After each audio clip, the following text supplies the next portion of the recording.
back in '86. We'll be using this as the basis for any financial discussions going forward. Actually, Barbara, we won't. See, Victoria was pregnant when she signed the prenup, which by any court's definition would qualify as duress. Therefore, she's entitled to a full 50% of all assets accrued during the marriage. Duress. Marrying me was the best thing that ever happened. Why more men are saying no to marriage? This is an article by the blogger staff. That's what it says. It's from the blog, what is it called? Healthy Black Women, Mind, Body, and Soul. But anyways, they basically just piggyback off what Susan Bacon has says in her articles and videos and basically responding to it. It says less and less that men want to get married. One of the biggest problems is that more and more women want to get married. The Pew Research Center recently did a study on young people and their views on marriage. The findings were interesting. Women in the age gap between 18 and 34 want to get married since 1997. The percentage of women this age who said a successful marriage is extremely important to them rose from 28% to 37%. The number of men who say this, however, has dropped from 35% to 29%. Now, Susan Vanker is a writer whose expertise is in feminism and how it is affecting us. She stated that for the first time there are more women than men in the workplace and more women getting degrees in college than men. The power that women are creating has some men running scared.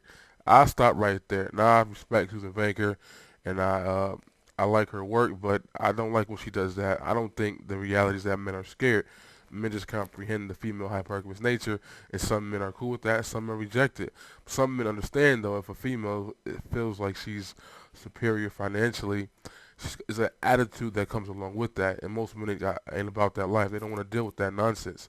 So is it a matter of being scared? No. It's just a matter of being honest and saying, yo, a lot of females, you see these chicks, these strong, independent, educated women, they have this arrogance about them, and most men ain't trying to deal with that. It's not a matter of being scared. It's just a matter of knowing what you want. Moving on. Creating some men running scared. Okay, some opting to not bother dating seriously at all, which is true. There's no point to be serious in a situation if you're not going to get married. Baker stated with roles reversing now and women becoming the breadwinners and men are, again, afraid of their assets when they enter into a marriage because of what they fear they will lose in a divorce. That's absolutely true. I agree with that 100%. It's just a lot of risk involved and a lot of men have a lot to lose. Even if you're not even balling out of this world, you still have risk to lose or failure. It's hilarious to me how the female who's single will blame the man who's living with roommates and or he's staying at home with his parents or what have you, as he's the problem in society. He needs to step up to the plate and get in a position to be married. The irony is, I know a plethora of men who are in those conditions, but they were married.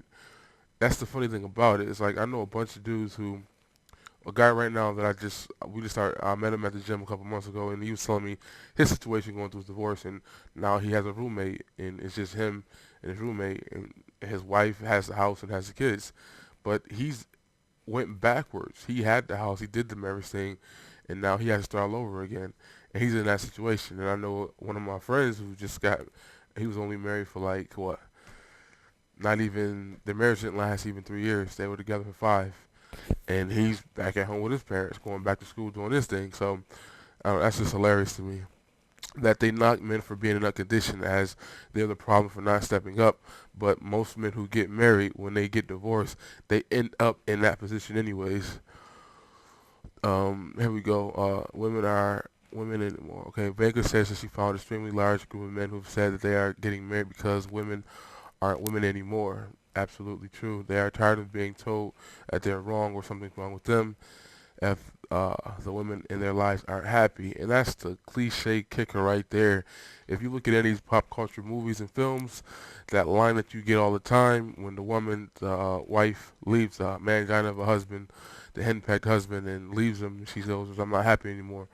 And because she's happy or she's not happy anymore, their entire relationship is just done.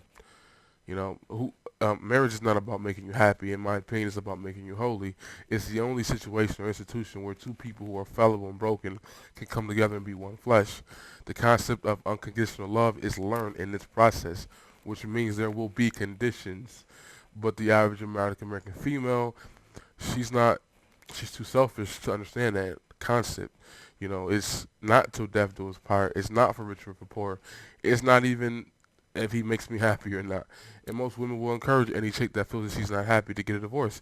And it's that simple. And then you got a guy who gets to butt into that situation and he's back at home, or his finances are divided, or his children who women say it takes two, but when divorce is over, oh, those are her children. We just need you to provide financially. Let's move it forward.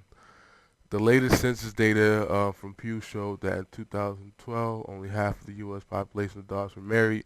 This has dropped significantly since 1960.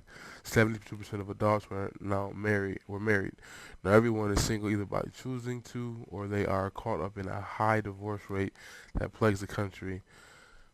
The median age for the first marriages have risen too, with now being 26 years old for women and the ages of 28-year-olds for men, and that sounds about right. I think it's gonna soon move for men to be like 35. All right.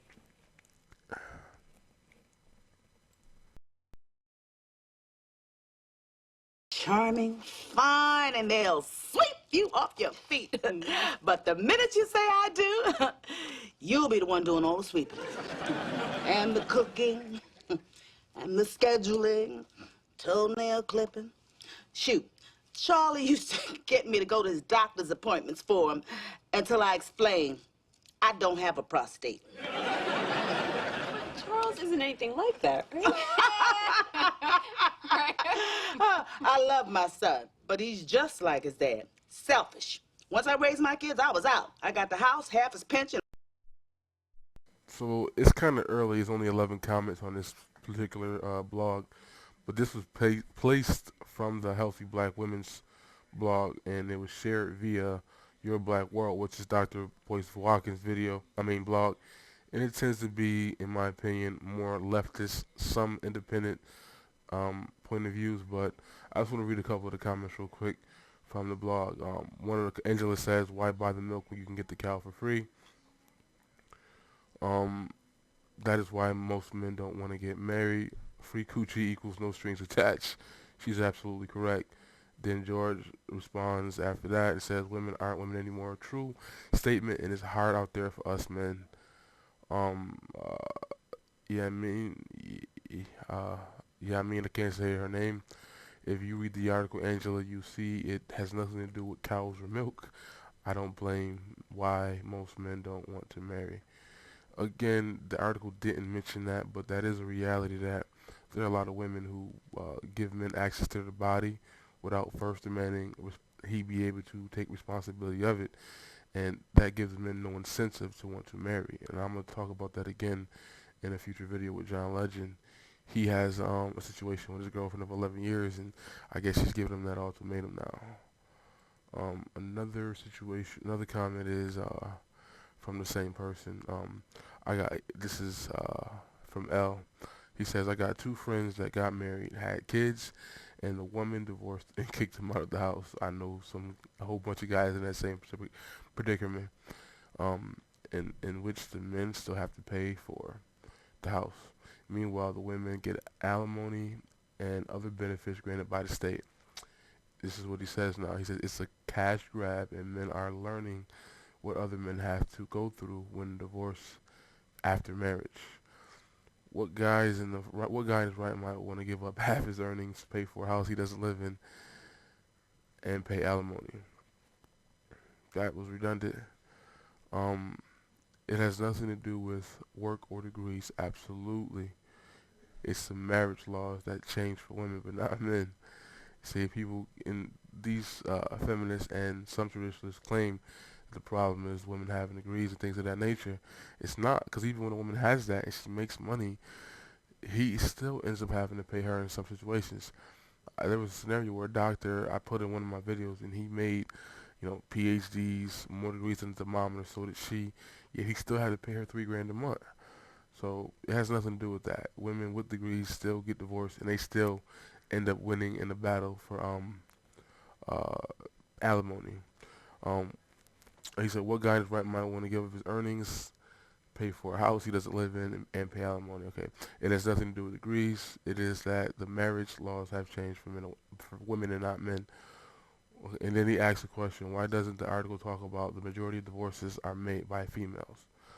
And then Sarah responded after that, there's nothing wrong with the union of marriage. People just need to prepare more and ready for the long haul, which I agree. Most people, marriage is just like a temporary thing. It's just like dating nowadays. People just marry for recreation instead of dating for recreation. Um, because a vow is made, marriage is supposed to be until death do us part. And like I said earlier, it's not even to make me happy do us part, which is not written in the vows. Most females, if they don't feel happy, will bail. Plus, people need to be spiritually minded, absolutely, instead of being physically minded, most definitely. This is a major factor that marriages don't last in the world. Well, they last in the world. They just don't last here. America is the only place in the world where 50 years of marriage is celebrated as some type of milestone. Everywhere else, that's just normal. Um, from the same person, Sarah says, she says that Bernie L has a point. He says you do have a point. The laws are geared towards the women, which isn't just. This is another example of what's wrong with this world. It's contrary to the laws of God. And then the last chick comments, pretty in pink, silly name.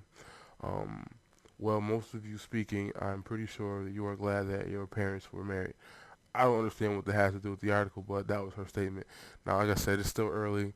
Those were a handful of the comments that came, and it wasn't out. The feminists either haven't got off work yet or they haven't seen it yet to put their input in it. But that was a pretty cool article right there.